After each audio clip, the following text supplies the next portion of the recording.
मेरे प्यारे भाइयों बहनों, हमारा आज का विषय है मोबाइल का बच्चों पर प्रभाव। आधुनिक युग में मोबाइल जितना उपयोगी है, उसका दुष्प्रभाव भी हमारे बच्चों पर लगातार पड़ रहा है, जो कि बहुत ही चिंता का विषय है। हम सभी को इस पर विचार करना चाहिए। इसमें तरह तरह के लोगों के अपने अपने विचार हैं। विशेषज्ञों के मुताबिक 6 माह के नवजात तरह तरह के चित्र और रंगों को देखकर आकर्षित होते हैं। यही कारण है कि मोबाइल के प्रति बच्चों का रुझान बढ़ता जाता है। मोबाइल से निकलने वाली रोशनी और उस पर नज़र आने वाले चित्र बच्चों को अपनी ओर आकर्षित करते हैं, जो कि एक स्वाभाविक प्रतिक्रिया है।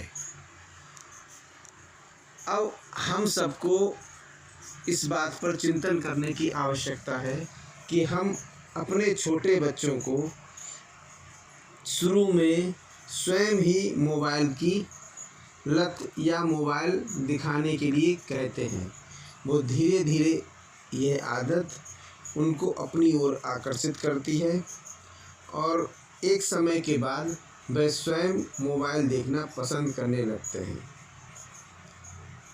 दूसरा, मोबाइल फ़ोन से निकलने वाले रेडिएशन को काफ़ी बच्चों के लिए काफ़ी हानिकारक माना गया है।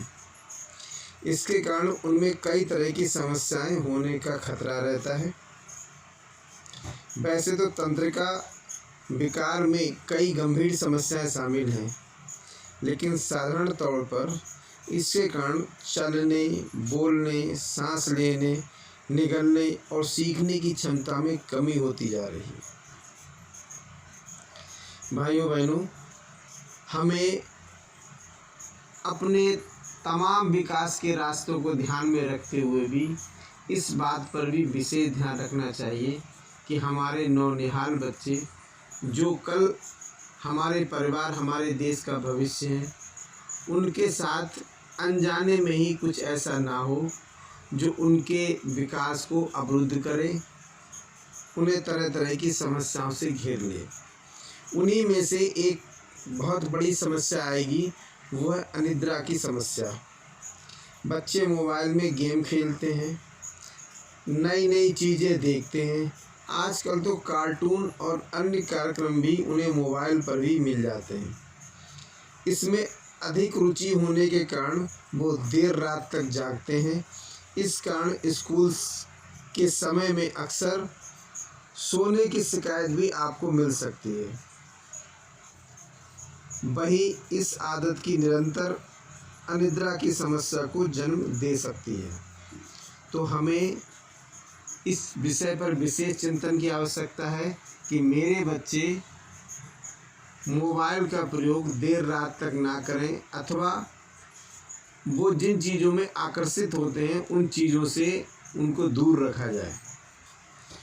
उसमें कई तरह के विकार उत्पन्न होते हैं। मैंने आपको पूर्व में ही कई विकार बताए हैं। उसमें एक प्रमुख है उनके व्यवहार में बदलाव का होना।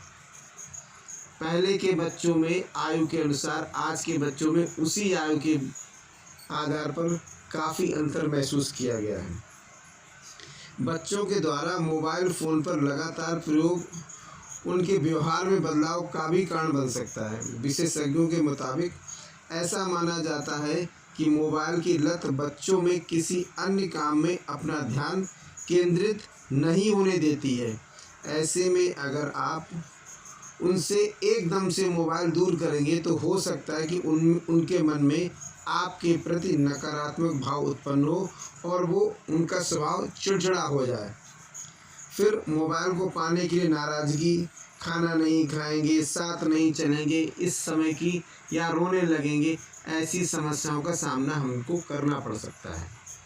तो हमारा ये प्रथम कर्तव्य है कि हम अपने बच्चों को पर्याप्त समय दें।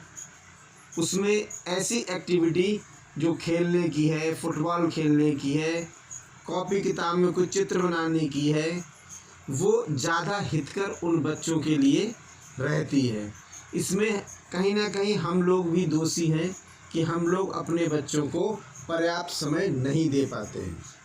उसमें भी एक बहुत ही ऐसी चीज़ जिन्हें जानकर आपको बहुत हैरानी होगी, इस समय कैंसर का जो खतरा है ये भी उन बच्चों के लिए घातक सिद्ध हो रहा है।